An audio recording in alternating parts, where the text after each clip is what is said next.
Use, tome um banho, coma uma comida quentinha na sua casa, vai lá descansar com a sua esposa, vai lá dormir com ela para fingir que o bebê é seu. Né? Ele pensou isso na cabeça dele. O que vocês acham que Urias fez? Ele não sabia do que estava acontecendo. Você acha que Urias foi lá descansar na casa dele? Sabe o que Urias disse para o rei? Não, rei, como eu posso fazer uma coisa dessa? Os meus amigos, os outros soldados estão lá na guerra, lutando, dormindo em tendas, comendo qualquer coisa que eles encontram ali. Eu seria um folgado, um cara de pau se eu fizesse isso. Não, rei, eu não vou para minha casa, eu não vou descansar até a guerra acabar. Sabe o que ele fez? Ele pegou e foi dormir lá na escadaria do palácio até dar o dia dele voltar para lá com os guerreiros.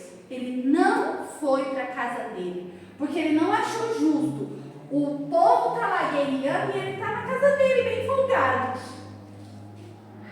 E o Davi? Não acredito. Deu tudo errado. O Urias não entendeu. O Urias não quer descansar. Poxa, era bom para ele descansar e era bom para mim, que ele resolveu o erro que eu fiz. Urias não foi para casa, não foi descansar. Terceiro erro do Davi. Sabe o que ele fez? Olha, agora foi feio o que ele fez. Nossa. Ele mandou uma mensagem para Joabe, que era o capitão. Para resolver o problema dele, ele decidiu decretar a morte de Urias. Sabe como? Falou: olha, Urias, leva isso aqui, ó. Eu escrevi uma carta aqui, e o Urias era fiel, né? Ele não ia abrir a carta. Eu escrevi uma carta aqui do Joabe, e você leva e entrega para ele. Sabe o que estava escrito na carta? Urias levou a sentença de morte dele para o Joabe.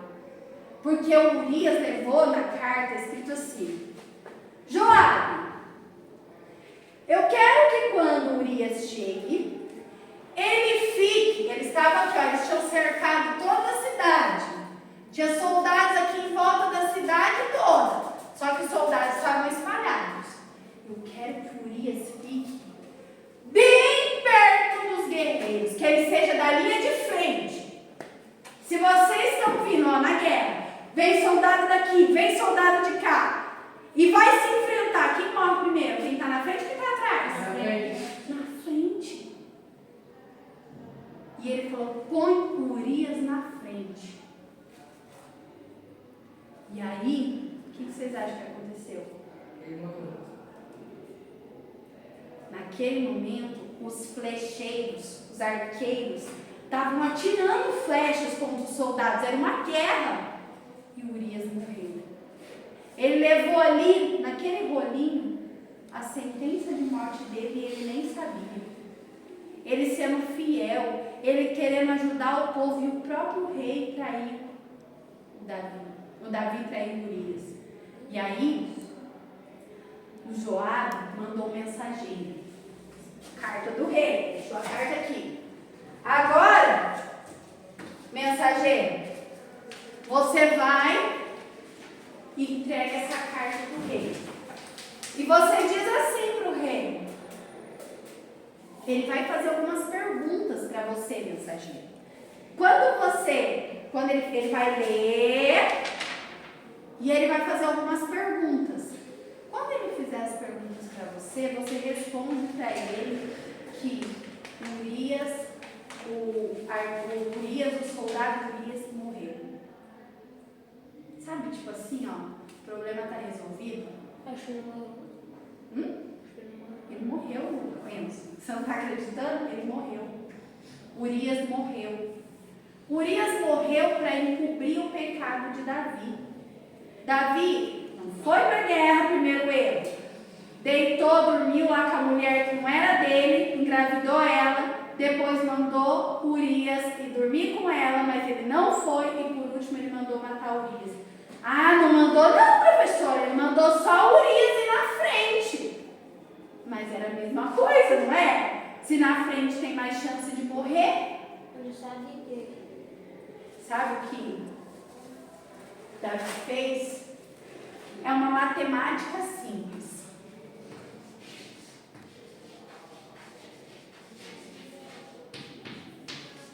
O que vocês acham que dá isso aqui?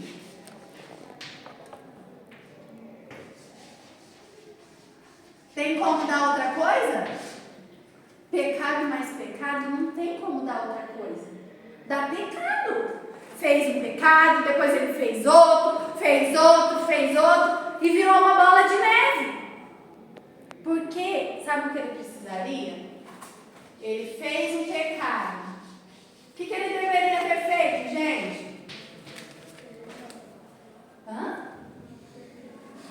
Isso, ele deveria ter se arrependido. Confessado o pecado dele. Admitido que ele errou. Mas olha que vergonha. Como que o rei ia se rebaixar, admitir que ele errou? Então, se ele tivesse admitido, confessado, se arrependido, o que o versículo falou? Que quem confessa e abandona alcança o quê?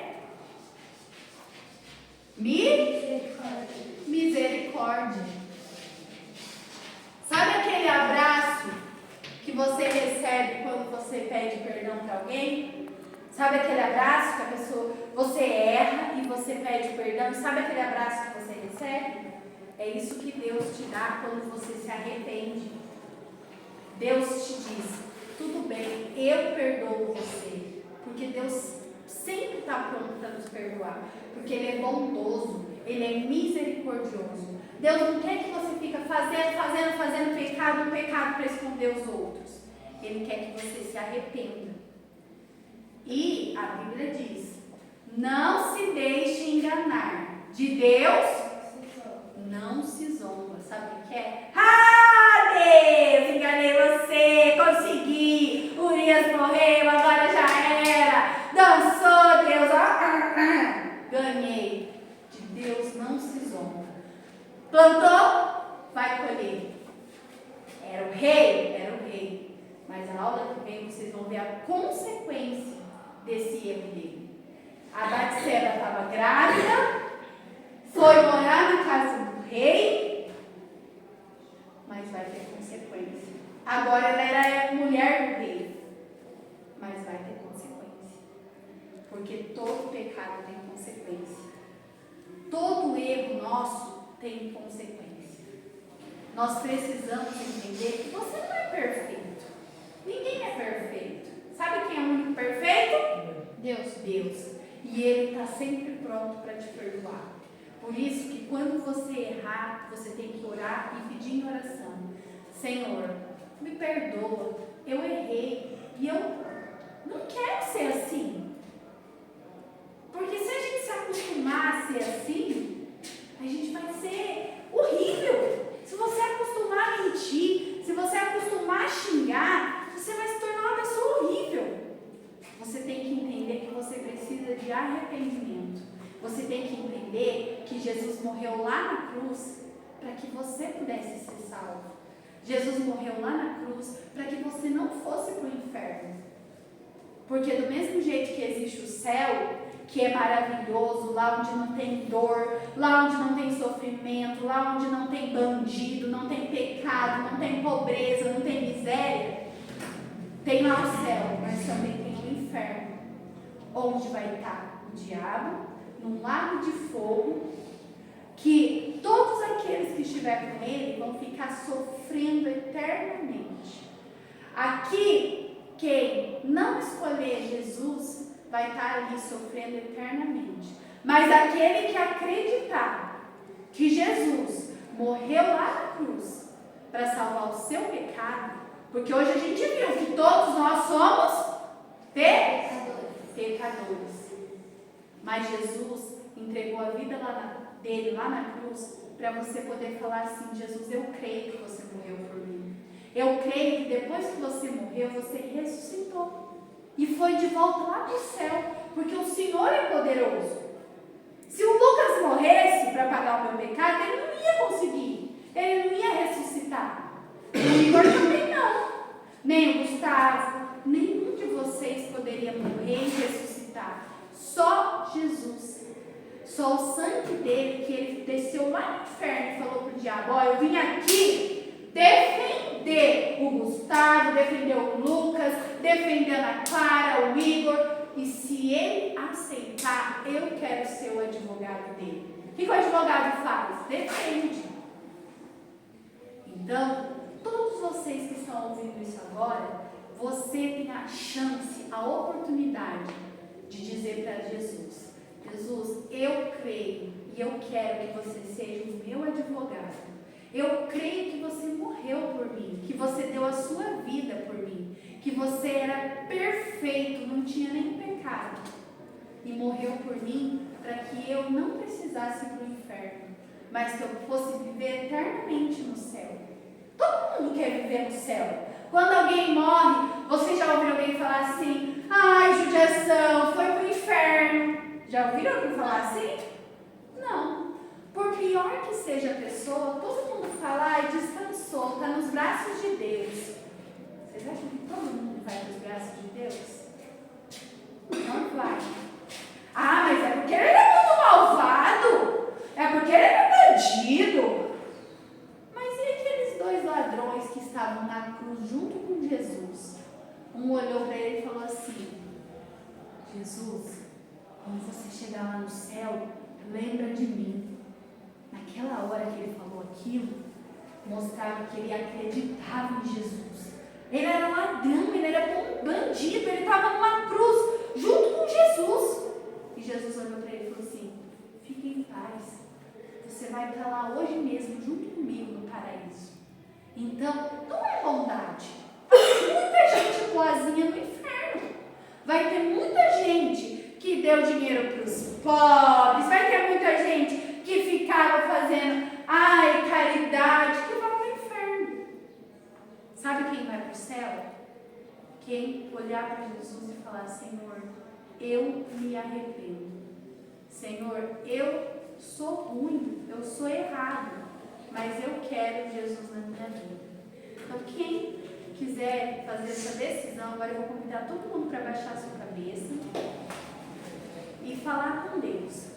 E nesse momento que a gente vai falando com Deus, se você quiser fazer essa decisão de entregar a sua vida para Jesus, você fala para Jesus, fala: Senhor Jesus, eu entrego a minha vida para o Senhor. Não precisa falar alto, não fala no seu pensamento: Senhor Jesus, eu quero entregar a minha vida para o Senhor. Eu quero que o Senhor mora no meu coração, que o Senhor preencha o vazio que tem aqui na minha vida, com o seu amor, com o seu perdão, que o Senhor lave o meu coração com o seu sangue, porque o Senhor morreu por mim naquela cruz, deu sua vida para que eu pudesse morar no céu eternamente. Se alguém gostaria de receber Jesus no coração, vocês aí com a cabeça baixa, sem olhar para mim, só levanta assim, ergue um dedinho assim para eu ver. Ergue o dedinho para eu ver e poder orar por você. Ninguém levanta a cabeça, só levanta o dedinho assim, a mão, que eu vou saber. Senhor Jesus, eu peço, meu Pai, que abençoe esses adolescentes, meu Deus, que receberam o Senhor Jesus como deles no coração. Que o Senhor habite no coração deles e traga paz para todos eles. Que o Senhor possa, Deus, receber eles com alegria no céu, ó Deus. Em nome de Jesus eu peço, guia cada um deles. Amém.